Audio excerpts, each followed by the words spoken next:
Gedirəm, gedirəm, daha mən gedirəm.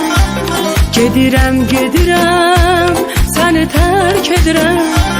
Qərara gəlmişəm, belə ayrılığı. Özüm öz evimi yıxıram, gedirəm. Ürəyim səni çox sevirəm, həyatım səni çox sevirəm.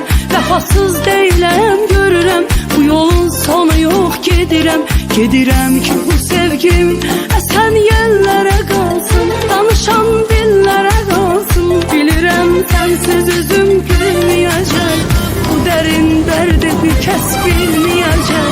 Mən qalacam bir də qəmli gecələr, hansı əl göz yaşımı silməyəcək, hansı əl göz yaşımı silməyəcək.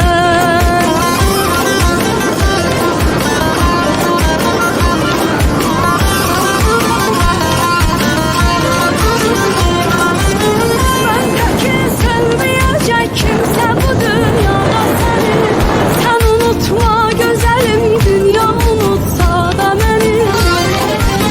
Koy sanasın beni dünya deli divane kimi, kalacaksan bana sen bir şirin efsane kimi. Yüreğim seni çok sevirem, hayatım seni çok sevirem.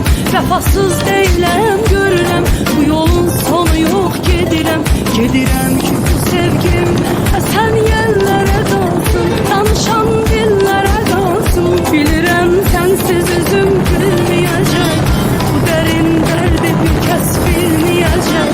Mən qalacam bir də qəmli gecələr, hansı əl göz yaşımı silməyəcək, hansı əl göz yaşımı silməyəcək.